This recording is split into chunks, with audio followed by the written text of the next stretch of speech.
So students, constitution serves as guidelines for every citizen also. Law and rules are completely defined in the constitution. The constitution has helped India to attain the status of the republic in the world. The Constitution of India contains fundamental rights and duties of citizens, directive principles of state policy and federal structure of the government of India.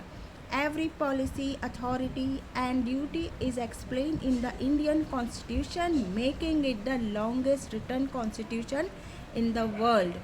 Several amendments also has been made after the constitution came into force.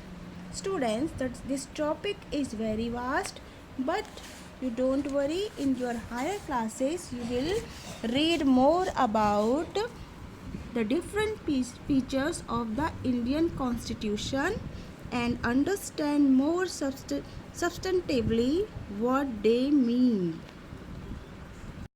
So students, I hope you understood this chapter very well. Now take a quick recall of this chapter through this key point. Constitution is a set of rules and regulation according to a country is governed. Preamble is the introductory statement to the Constitution. The three significant reasons why we need a Constitution are: in democratic society, the Constitution often lays down rules that guard against the misuse of authority by our political leaders. The Constitution ensures that a dominant group does not use its power against less powerful people or groups.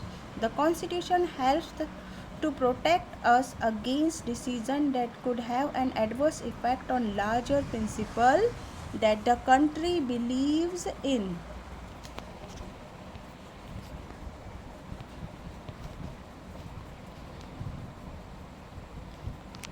The key features are the Constitution was drafted by the Constituent Assembly. A group of more than 300 people became members of Constituent Assembly. The Constitution was finally passed and accepted on 26 January 1949 and came into effect on 26 January 1950.